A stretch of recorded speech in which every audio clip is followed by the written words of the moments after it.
Gold and silver విషయానికొస్తే gold మేజర్‌గా reaction అవ్వకపోయినా సిల్వర్ మాత్రం హ్యూజ్‌గా రియాక్షన్ ఇండియన్ మార్కెట్‌లో అవ్వడం చూస్తున్నాం. దాదాపుగా 4,000-5,000 రూపీస్ తగ్గడం చూసాం.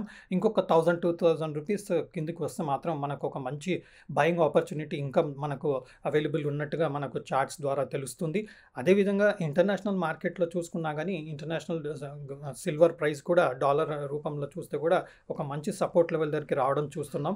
అది ఒక మంచి పరిణామంగా చూడొచ్చు. ఒక మంచి ఆపర్చునిటీగా మనం అక్యుములేషన్‌కి మన లాంగ్ టర్మ్ వ్యూతోని మన ఇన్వెస్ట్‌మెంట్‌కి ఆపర్చునిటీగా చూడొచ్చు. ట్రేడర్స్ చాలా కేర్‌ఫుల్‌గా ఉండాల్సిన అవసరం ఉంది.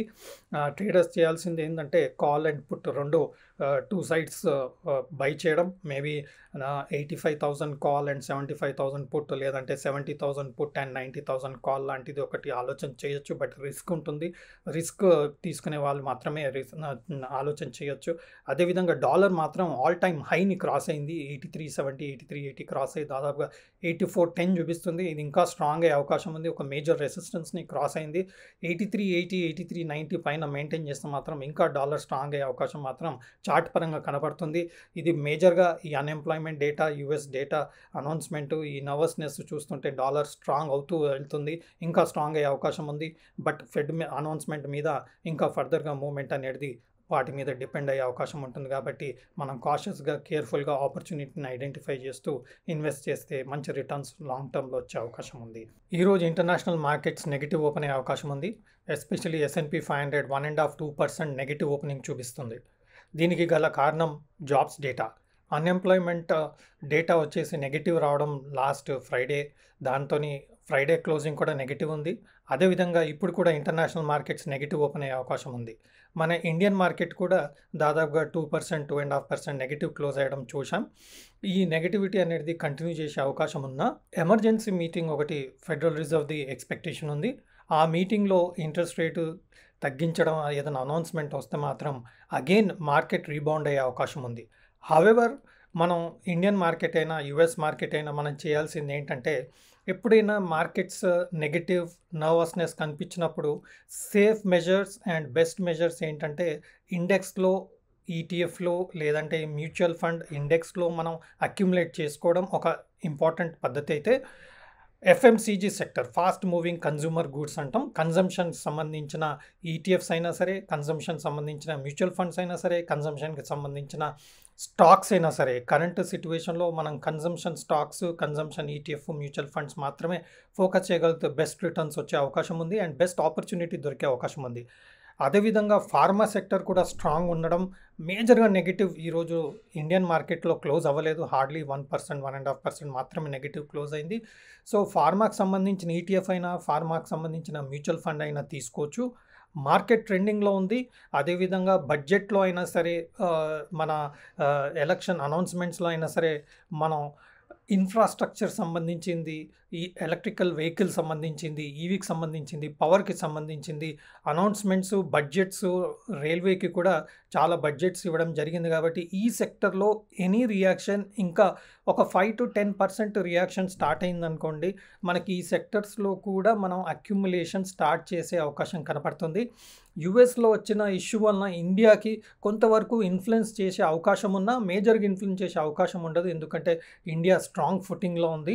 అండ్ ఈ కరెక్షన్ ఒక ఆపర్చునిటీ మనకు ప్రొవైడ్ చేస్తుంది. కాబట్టి మనం ఈ కరెక్షన్‌ని ఒక అక్యుములేషన్‌కి వాడుకోవాలి.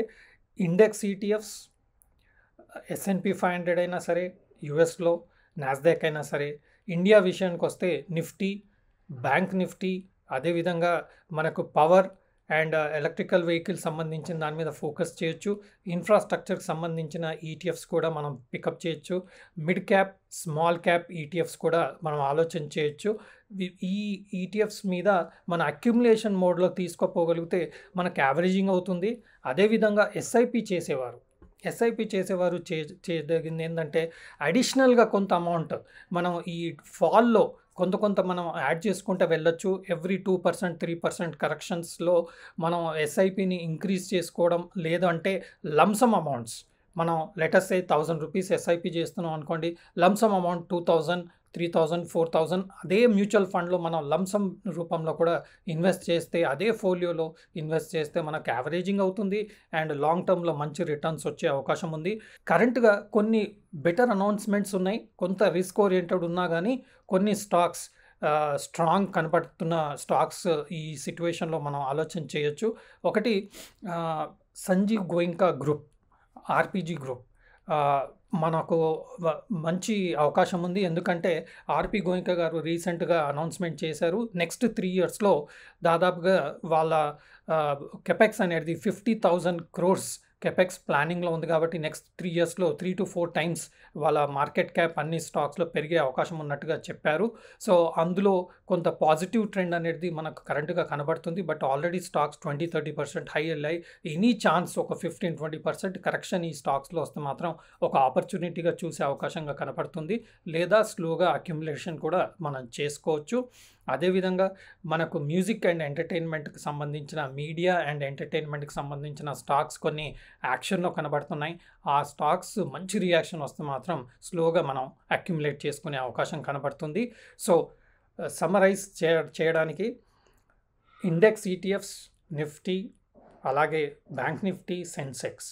నెక్స్ట్ మ్యూచువల్ ఫండ్స్ వచ్చేసి మీరు ఆల్రెడీ చేస్తున్న ఎస్ఐపి చేస్తున్న మ్యూచువల్ ఫండ్స్‌లో మీరు కొంత అడిషనల్‌గా ఎస్ఐపి లేకున్నా, ఎస్ఐపి కంటిన్యూ చేస్తున్నా ఇంకొంత మీరు ఇన్వెస్ట్‌మెంట్ చేసుకునే అవకాశం లంసమ్ రూపంలో చేయొచ్చు. అదేవిధంగా ఫాస్ట్ మూవింగ్ కన్జ్యూమర్ గూడ్స్‌కి సంబంధించిన సెక్టర్‌లో మనం ఫోకస్ చేయొచ్చు. అదేవిధంగా ఫార్మా సెక్టర్‌కి సంబంధించిన ఈటీఎఫ్ అయినా సరే, మ్యూచువల్ ఫండ్ అయినా సరే మనం ఆలోచన చేయొచ్చు. నెక్స్ట్ స్టాక్స్ విషయానికొస్తే సంజీవ్ గోయింకా గ్రూప్ గారిది కొంత అనౌన్స్‌మెంట్ వచ్చింది కాబట్టి హ్యూజ్ కరెక్షన్ వస్తే అందులో మనం లాంగ్ టర్మ్ వ్యూతోని కొంత ఎస్ఐపి చేసుకునే అవకాశం ఇప్పుడున్న ఆపర్చునిటీస్‌లో మనకు కనపడతా ఉంది. రైల్వేస్ అయితే చెప్పనే వద్దు. రైల్వేస్‌లో డెఫినిట్‌గా మనకు ఆపర్చునిటీస్ ఉన్నాయి. హ్యూజ్ మూవ్‌మెంట్ మాత్రం మనకున్నా గానీ కరెక్షన్ వచ్చినప్పుడు మాత్రం మనం ఆలోచన చేయొచ్చు. అదేవిధంగా మనం పిఎస్యు సెక్టర్‌లో కూడా మనం మంచి ఇన్వెస్ట్‌మెంట్ ఆలోచన చేయొచ్చు. ఈటీఎఫ్ అయినా సరే, మ్యూచువల్ ఫండ్ అయినా సరే, స్టాక్స్ పరంగా అయినా సరే మనం ఆలోచన చేస్తే మంచి ఆపర్చునిటీ వచ్చే అవకాశం ఉంది. బట్ కొంత స్టాగర్డ్ మోడ్‌లో మనం అక్యుములేట్ చేసుకుంటుంటే మనకు యావరేజ్ అవుతుంది. ఒకటేసారి ఎళ్ళేసి ఫుల్‌గా ఇన్వెస్ట్ చేసే బదులు ఎవ్రీ డిప్‌లో కొంత కొంత మనం ఇన్వెస్ట్ చేసుకోగలిగితే మనకు యావరేజ్ అవుతుంది అండ్ బెటర్ ప్రైజింగ్‌లో మన ఇన్వెస్ట్‌మెంట్ ఉంటుంది కాబట్టి లాంగ్ టర్మ్ వ్యూతోని మంచి రిటర్న్స్ వచ్చే అవకాశం మనకు కనపడుతుంది. చాలా సెలెక్టివ్‌గా ప్రాఫిటబుల్ కంపెనీలు అండ్ ఫోకస్ ఉన్న సెక్టర్స్‌లో మాత్రమే మనం ఆలోచన చేస్తే మంచి రిటర్న్స్ లాంగ్ టర్మ్‌లో వచ్చే అవకాశం ఉంది. బట్ తగిన రీసెర్చ్ చేయండి, తగిన అనాలిసిస్ చేయండి, మీ ఫైనాన్షియల్ అడ్వైజర్‌ని కన్సల్ట్ చేయండి. నేను సెబీ అనలిస్ట్‌ని కాదు. అండ్ మీరు తగిన రీసెర్చ్ చేసి ప్రాపర్‌గా ఇన్వెస్ట్ చేసుకోగలిగితే మంచి రిటర్న్స్ వచ్చే అవకాశం ఉంది. బట్ ఫెడ్ మీటింగ్‌ని చాలా కేర్‌ఫుల్‌గా అబ్జర్వ్ చేయాల్సిన అవసరం ఉంది. ఇంట్రెస్ట్ రేట్ తగ్గిస్తే మాత్రం అదొక మంచి సదవకాశంగా చూడొచ్చు. బట్ ఇంట్రెస్ట్ రేట్ పెండింగ్ పెడితే మాత్రం మార్కెట్ ఇంకా కరెక్షన్ వచ్చే అవకాశం ఉంది. ఇన్ఫ్లేషన్ తగ్గాకనే ఇంట్రెస్ట్ రేట్ తగ్గిస్తాము అని చెప్పేసి ఫెడ్ గిట్ ఏమైనా అనౌన్స్‌మెంట్ చేస్తే మాత్రం it will be very damaging for the market.